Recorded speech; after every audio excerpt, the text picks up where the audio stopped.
you're about to watch my interview with either Goat Girl or the Good Witch of Salem, and I can't thank you enough for that. They're both really cool people, so I think you're going to enjoy whichever interview this is. But one thing I did want to mention is that there was a little technical problem with the sound equipment that I bought, so we had to use the onboard camera microphone, which is maybe not the best. Also, in the Goat Girl interview, she's wearing my microphone so that we can hear her through her mask and everything. So the sound gets a little bit funky, but I still think you're going to enjoy these interviews. And if you want to help me avoid such problems in the future, you can always donate to my Patreon, and I'll buy better equipment.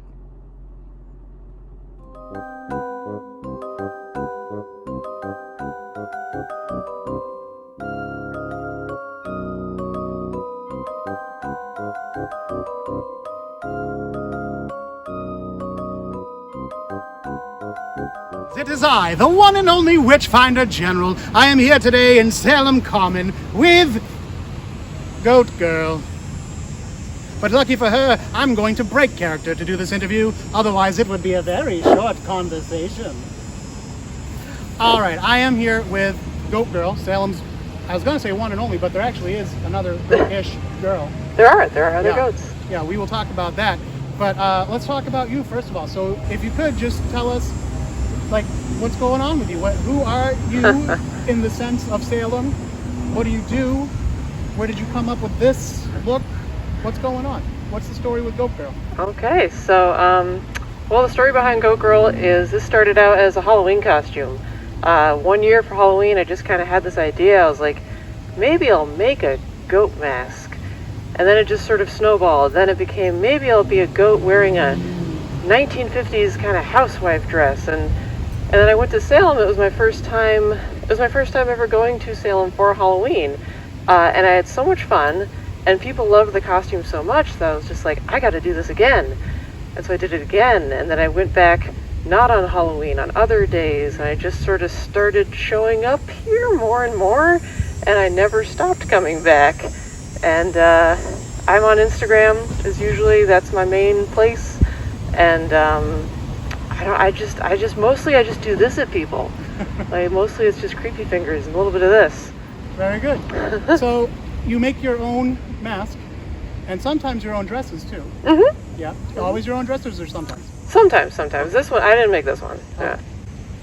Because I was gonna say a lot of dresses look very modern Millie. They do. No, I love the modern Millie look, but I make my own dresses just because I'm kind of tall, and a lot of the modern Millie dresses just don't fit me right. Uh-huh. Yeah. And your mask? Tell us about that. So this mask is, on the inside, it's actually a Spider-Man face shell that I made out of a cereal box. And on top of that, I just built it up. So there's a layer of craft foam. There's a lot of foam in here. And then I stretched fabric over the foam.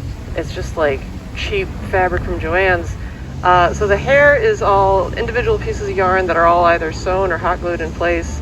The eyes are just like sunglass lenses that I just popped out of some sunglasses, and the horns, they're actually soft. They're actually kind of squishy because those are foam also. So it's all just handmade craft, inexpensive. It's a very inexpensive mask, although it's priceless. So.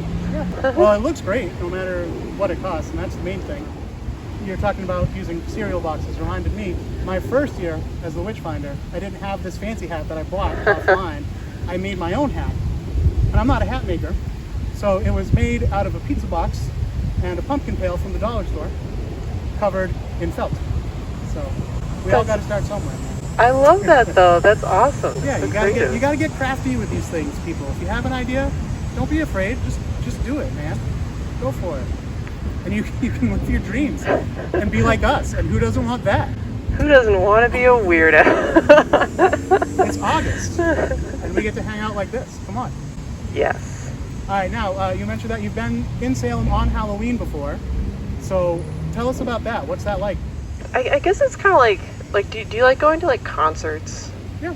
Yeah. If you like crowds and you like kind of that frenetic energy where everybody's in like this different state of mind, and it's just like everyone is your friend.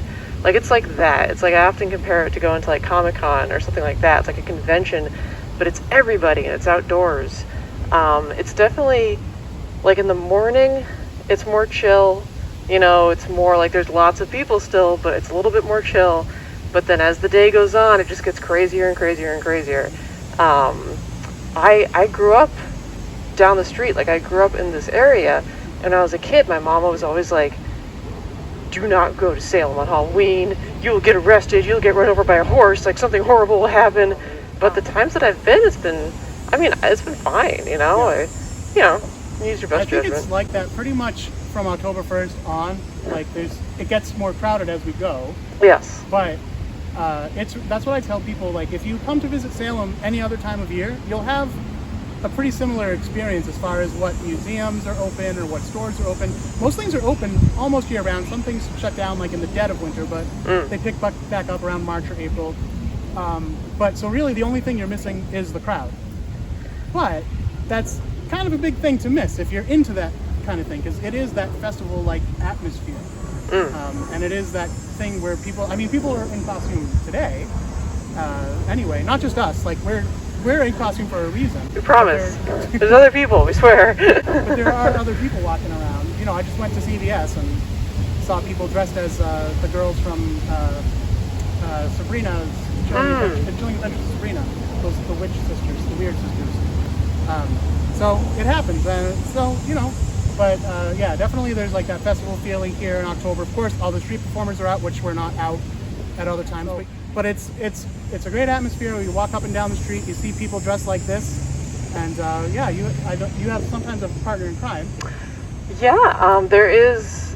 I have made a couple of these masks. So one of my friends who lives in town, I've known her forever. There's a black goat also. She goes by Black Philippa, and so sometimes we will go out together because there's kind of this matching set thing that happens. You know, it's like that. What do they say? One stormtrooper is lost, but two stormtroopers is a patrol. Like, it's like that. So we go out in pairs, and it's effective. Yeah, Salem's an awesome place, and I never feel out of place here. And whenever I go out, I always get a really positive reaction. You know, I never get people like giving me a hard time. People are always excited and happy to see it. So, well, you know, it's a great look that you've put together, and I feel like it's already somewhat iconic. I mean, the dichotomy of the 50s pinup dress with the goat mask. Like, I'm not telling you anything you don't know, but I think it was just a really good idea that you seem to have accidentally stumbled upon. And it's very popular. She's got way more Instagram followers than me, so she's doing something right. Well, tell everyone where they can find you on Instagram and anything else you got to plug. Yeah. You can find me on Instagram as Emily Makes, like EMMALEE.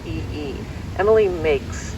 And that's pretty much the only place. Technically, I'm on Facebook, but I'm never on there, so Instagram's the place. And you can also find me here in Salem, wandering the streets on the weekends. Say hi. I'll wave back. Don't be afraid. All right. Well, thank you. Yeah, thank you. It's been a pleasure. Yeah, this was great. All right. We'll see you in Salem.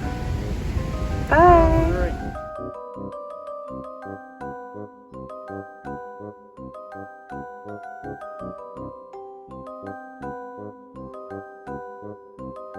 This is all just yarn, just tons and tons of pieces of yarn.